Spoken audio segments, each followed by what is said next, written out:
اس پہ بڑے اچھے قسم کے جو انٹلیکچوئلز تھے انہوں نے آ کر کے اس کو ود تھیولوجیکل فیکٹس اس کو جو ہے ریفیوٹ کیا کہ بھائی جس چیز کو یہ ریفر کر رہے ہیں this never exist in the literature, جس کے اوپر یہ بات کر رہے ہیں وہ کسی حدیثوں کا کچھ کوٹ کر رہے ہیں یا کچھ ریلیجس فگرز کو کوٹ کر رہے ہیں کہ یہ کس سینچری میں آئے تھے اور انہوں نے اس چیز کو پریڈکٹ کیا تھا.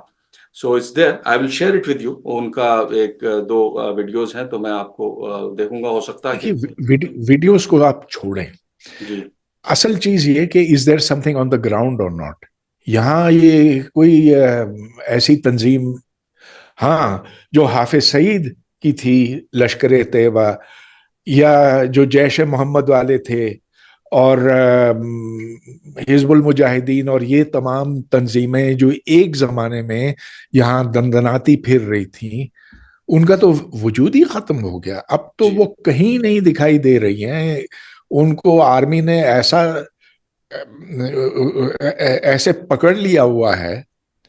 دیکھیں پہلے تو وہ فوج ہی کے پروردہ تھے نا، جی فوج نے ان کو اوپر چڑھایا، ان کو پالا پوسا، ان کو اسلحہ فراہم کیا، ساری یہ سہولتیں دیں. لیکن اب زمانہ بدل گیا ہے اور غزوہ ہند والے چلے آگے چلتے ہیں. ٹھیک ہے ڈاکٹر صاحب. اچھا ہاں دیکھیے یہ جو انتہا پسندی ہوتی ہے نا، وہ ہر سمت ہوتی ہے. اب طالبان کو ہم انتہا پسند سمجھتے ہیں، لیکن طالبان سے بھی زیادہ انتہا پسند ہیں جو یہ داعش والے ہیں. جی اور داعش والے جو ہیں وہ طالبان کے اوپر حملہ کر رہے ہیں، کہتے ہیں کہ یہ ٹھیک مسلمان نہیں ہے. تو اس کی تو کوئی حد نہیں ہوتی ہے. اور بالفرض اگر داعش کسی علاقے پر قبضہ کر لیتا، ادھر اپنی حکومت قائم کرتا، تو اس سے بھی بڑھ کے کوئی زیادہ انتہا کوئی اور پسند آ لوگ جائیں گے. پسند جاتا. عجیب عجیب ہاں سانحہ ہے ڈاکٹر صاحب. ابھی جو ہم رشیا والا وہ دیکھ رہے ہیں کہ اس میں وہ داعش کا جو ہے نام آ رہا ہے، آئسس کا، کہ انہوں نے وہاں پر حملہ کیا اور 150 لوگوں کو مارا. بلکہ ایک اس کا جو آدمی ہے اس کا کنفیشن بھی BBC پہ دکھایا جا رہا ہے. بالکل دماغ منتشر ہو جاتا ہے کہ اس کا تعلق روس میں بے گناہ لوگوں کو مارنے سے کیا ہے. یعنی کون سے اسلام کا پرچم بلند ہوگا وہاں پر جا کر کے وہ کرنے کے لیے. تو بہرحال یہ ہے اور یہ ہو رہا ہے.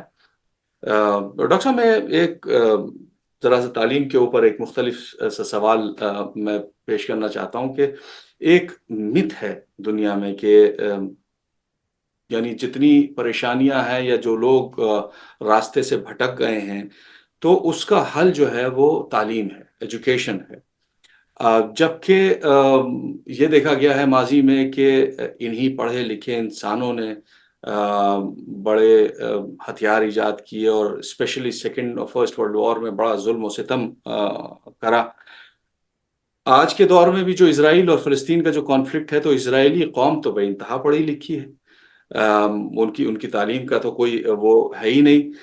لیکن ان تعلیم یافتہ لوگوں کے اوپر بھی جو ان کی مذہبی عقیدت ہے، جو ریلیجس آئیڈیالوجی ہے، وہ اتنی حاوی ہے کہ وہ بربریت کی وہ مثال پیش کر رہے ہیں جو ہم نے نہیں دیکھی. تو ڈاکٹر صاحب تعلیم کو پھر اتنا اس کا گڑگان کرنے کا فائدہ کیا ہے، جبکہ اس دور میں زیادہ تر اختلافات جو ہیں، جو میرا خیال ہے وہ مذہبی اختلافات ہیں. تو there should be a focused attention and efforts to resolve these issues. جی آپ بجا فرما رہے ہیں، لیکن دیکھیے صرف کسی کو سائنس اور میتھمیٹکس یا جغرافیہ یا جو جو علم ہے ڈگریز وہ لے بھی لے تو بھی اس سے ضروری نہیں کہ اس کے دماغ میں جو تعصبات بٹھائے گئے ہیں وہ دور ہو جائیں گے. Exactly. ہر قومی ریاست کچھ نہ کچھ جھوٹ تو بولتی ہے، اور کچھ ریاستیں بہت زیادہ جھوٹ بولتی ہیں، اور اپنی تاریخ اور دنیا کی تاریخ کو وہ رنگ دینے کی کوشش کرتی ہے جو اس کے فائدے میں ہو. تو اب دیکھیے آپ نے بالکل صحیح کہا کہ جو مذہب ہے اس کو اس طرح سے استعمال کیا جاتا ہے، اور پاکستان میں خاص طور پہ یہ کیا گیا. ادھر جو ہندوؤں کے خلاف نفرتیں بھڑکائی گئی ہمارے نصابی کتب کے اندر، اور جو جگہ جگہ آج بھی دکھائی دیتی ہے، اگرچہ کم ہے پہلے کے مقابلے میں، لیکن یہ اب بھی ہے. مگر صرف مذہب نہیں ہے. اب آپ دیکھ لیجئے کہ آپ نے روس کا ذکر کیا نا، تو روس اور یوکرین کے بیچ میں کوئی مذہبی جنگ نہیں ہے، وہ قوم پرستی کی ہے. وہ کہتے ہیں کہ روسی یہ کہتے ہیں کہ یوکرین ہمارا حصہ رہا ہے تاریخی طور پر، ہماری ثقافت کا یہ ایک بگڑی ہوئی شکل ہے، اور ہم دوبارہ یوکرین کو روس کے اندر جذب کر لیں گے، اسے ہم ہضم کر لیں گے. اور یوکرین کہتے ہیں ہم تو تم سے بالکل مختلف ہیں. تو یہ قوم پرستی کی جنگ ہے. یورپ میں بھی ایسے ہی تھا نا، جو ہٹلر نے کہا کہ ہم ہی اچھے لوگ ہیں اور ہم باقیوں کو زیر کریں گے. Exactly. اچھا، اب آپ نے کہا کہ تعلیم اس کا حل نہیں، اور میں بالکل مانتا ہوں کہ اب اسرائیل لے لیجئے، بہت تعلیم یافتہ ہے جیسا کہ آپ نے کہا، لیکن ادھر جو عمومی سوچ ہے، جو اس پوری قوم میں سرایت کر گئی ہے کہ یہ خطہ، یہ زمین ہماری ہے، ہم ادھر کے اصل باسی ہیں. اور یہ Promised جو land. فلسطینی ہیں، Promised land. It is as per their scriptures. it is in their scriptures and we are the original inhabitants of this land. جی.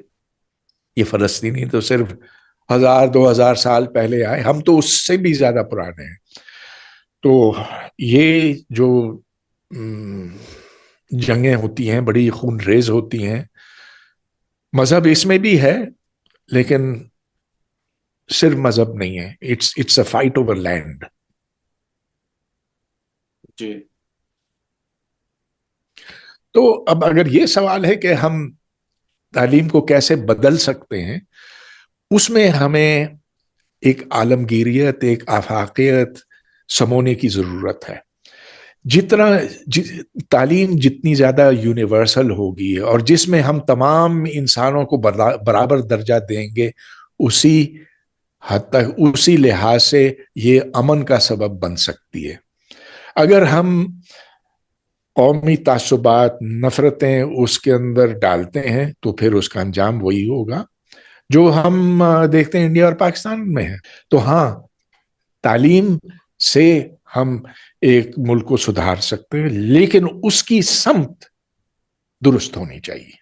جی. اس میں یعنی یہ جو مورل سٹڈیز کا یا سوشیولوجی کا جو اس میں سماویش ہونا چاہیے، غالباً that is very important than to produce engineers and doctors who are religiously blind and not open to any constructive ideas of یعنی بھائی چارے کے، جس میں وہ نہ ہو تو پھر اس تعلیم سے بھی کوئی بہت زیادہ فائدہ اس سماج کا میرے خیال سے ہونے والا نہیں ہے. اچھا ڈاکٹر صاحب، آپ نے بہت ابھی سر سید کا بھی ذکر کیا اور بہت سارے لیکچرز میں آپ نے سر سید کو کوٹ کیا ہے. I come from the institution founded by سر سید احمد خان. یہ کہ بہت وثوق سے اس بات کو کہہ سکتا ہوں کہ جتنے دنیا بھر میں یہاں کے المنائے ہیں وہ شاید کسی اور یونیورسٹی کے شاید نہ ہو، یا جو ایفیلیشن ان لوگوں میں ہے وہ دوسرے یونیورسٹیز کے المنائے میں نہیں ہوتا. لیکن ایک چیز یہ دیکھی جا رہی ہے کہ یعنی وہاں کے اوپر بھی سر سید کو جو اپنی زندگی میں مخالفت جھیلنی پڑی مولویت سے، there is a continuation of this opposition even now. بڑے اچھے، بڑے پڑھے لکھے لوگوں نے سر سید کو ڈیمین کرنے کی کوشش کی ہے. تو کیا وجہ ہے کہ ڈاکٹر صاحب یعنی 75 سال کے باوجود ایک انسٹیٹیوشن وہاں پر ایسا نہیں بن سکا جس کی ایک گلوبل ایکسیپٹنس ہو؟